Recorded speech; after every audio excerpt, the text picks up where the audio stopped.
What up, y'all? Happy Thursday. It's your girl, UC Kayla, back with another episode review.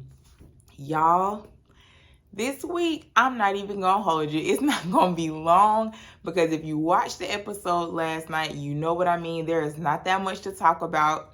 This is for Sistas Season 4, Episode 13, entitled Shaking in the Rain.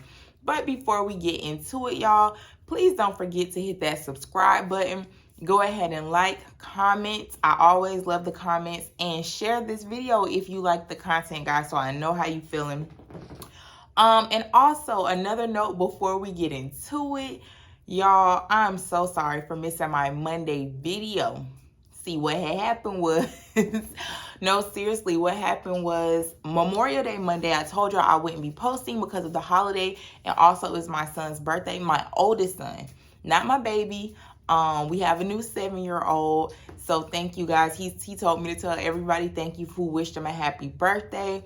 But yeah, we had that Memorial Day. Then this Monday was a total accident. Like I just said, his birthday. So with his birthday was kicking off the summer.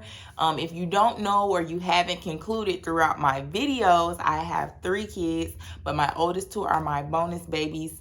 I just don't always refer to them that way. I'll just say my son and my daughter because to me they're just my kids. So anyway, they're here for the summer. We had the birthday party, So this Monday, I was up in here trying to work from home, trying to be wife, trying to be mama, trying to be summer camp counselor, cafeteria lady, chef.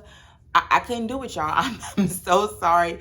Something had to fall by the wayside, and unfortunately, as a wife and mother, that's going to be my video, my extracurricular stuff before it can be my kids, my family. But I am getting on top of things. We're getting into a groove of the schedule for the summer, and it's not going to be an every Monday thing. I'm going to get it together. I'm going to get y'all that extra video in besides my episode reviews. So I didn't want to not acknowledge that I didn't post on Monday before we get into this.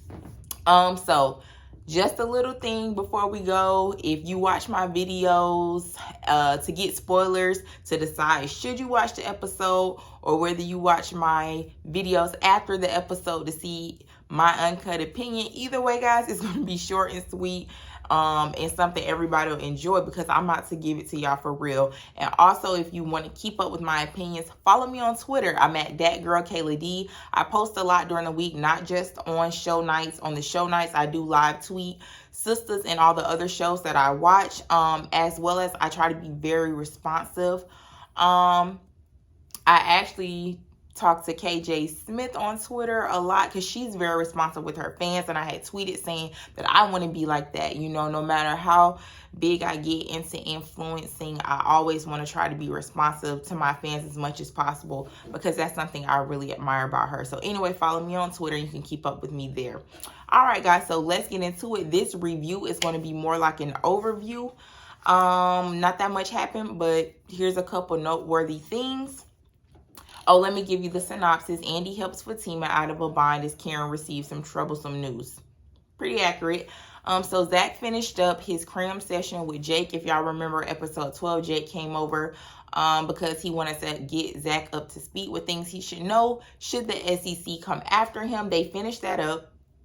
Preston is still there unpacking. After Jake leaves, Preston comes down. Zach gives Jake some kind of all over the place, confusing metaphorical advice, but it all boiled down to that Danny's a good woman and she's just scared. Preston needs to give Danny some time to come around. Then they finish up the place and Zach does start to get worried because he hasn't heard from Fatima all day, so he calls and leaves a message and he's like, hey, I want to take you out to dinner and surprise you with something, which is going to be showing her the completed house. So that was noteworthy. I do think that's relevant to the storyline.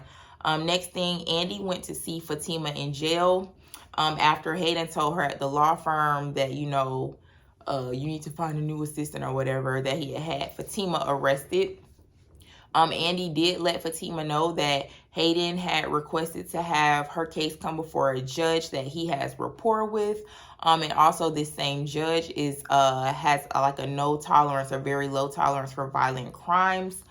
So that it's a little worse than Andy anticipated. And she's going to try to get Fatima out on bail. but she was just letting her know it might take a while. It's pretty bad. And Fatima understood she was frustrated, but she also, sis was not remorseful for what she did because she wants Hayden to leave her alone, and she's asking that several times. That's her justification. She feels okay with that. And then also, Fatima did ask Andy before dismissing that, hey, please don't tell Zach, he has a record. I don't want him to kill Hayden and have something else on his record. Next, the only reason why I mention it, not because it's noteworthy, but because we spent so long at the bank this episode, and I tweeted about this, y'all. I'm sorry, I have to insert this. I cannot stand the fact that Tyler Perry always wastes time at the bank when he's trying to do some little filler scenes to keep the drama to the end of the episode. To me, that is so insulting. Like, Novi and Brian Jordan Jr., who play Maurice and Sabrina, deserve better than just these insulting filler scenes versus them developing their own important storylines. Like, why do we always have to go to the bank and have their little banter back and forth? Maurice is going to make a couple jokes and Sabrina's going to whine about Calvin, or they're going to talk about something, or she's going to badger him about Q. Like, why are we still doing this? That annoyed me last night because it's really becoming a pattern in the episodes.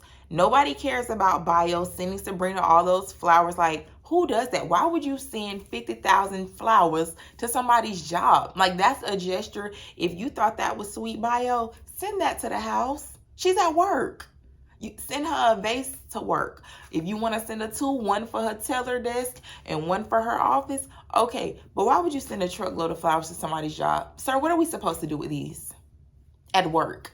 Like, what are we doing? And then, who runs this bank? Because on top of the ridiculous amount of flowers that would never fly being able to be at somebody's job, Q just strolls in the bank after stealing one of Sabrina's many flowers to talk to Maurice. Sir, you just robbed us last week. Why is his face not posted? They had police out there at first after the... Who runs this bank? Y'all see where I'm going with this? Like, this is why I have no patience for the bank scenes. Then Calvin comes in to deposit his weekly $2 because Maurice claims he's so broke. But isn't Calvin supposed to be a real estate agent? When is Calvin out showing houses? Like, he's sleeping with Becky in the middle of the day and chasing Sabrina all around Atlanta. When is Calvin showing houses? When is Calvin with the son that he has? Like, I'm starting to lose patience, and I promise y'all, when my reviews start turning into rants, I'm going to be done reviewing this show because I'm sick of the foolishness. But anyway, Calvin comes in. They have one of their middle school arguments. And yeah, there was no point of us being at the bank really at all, but that long definitely. Last but not least, the Trifling Heifer of the Year award goes to Karen Mott for barely appreciating Aaron's help, telling Aaron he could be there to support you, kicking him out when the doctor comes in and starts saying, oh, I'm surprised we could see you got a result on the home test, because she could tell where that was going. So you kick Aaron out, lying to the doctor saying, no, you're not dating him. Well, what do you call it?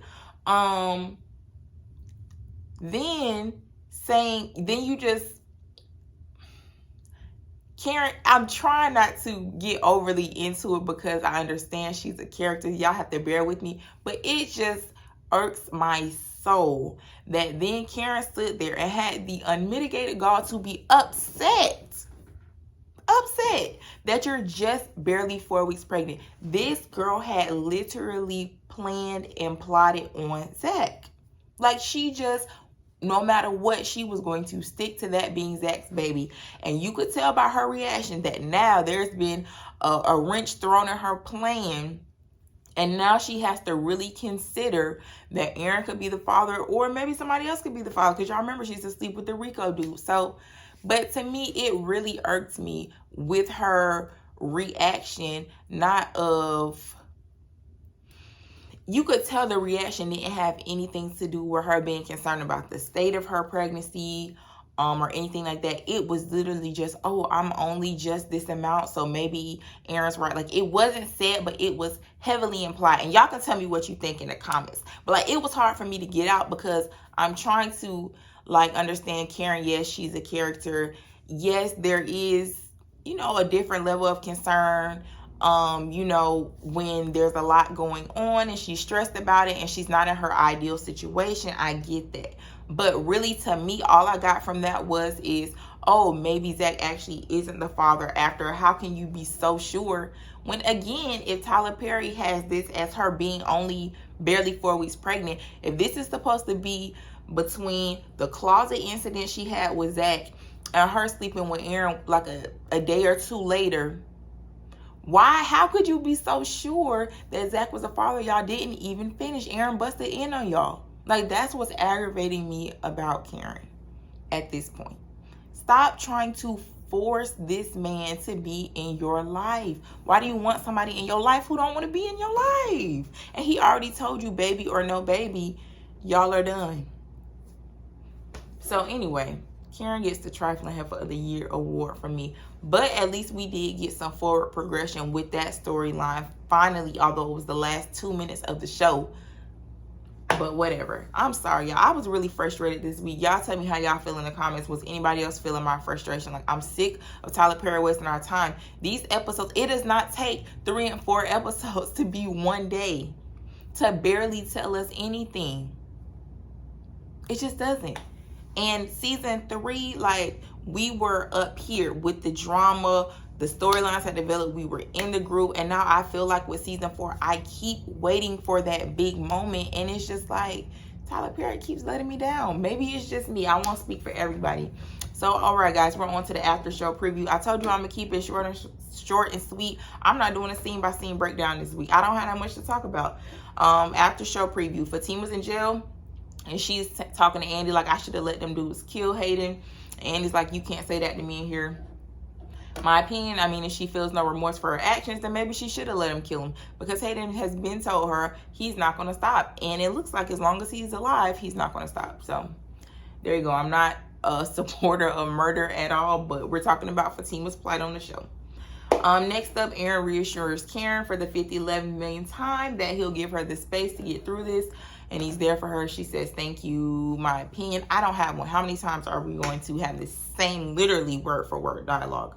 I'm over it.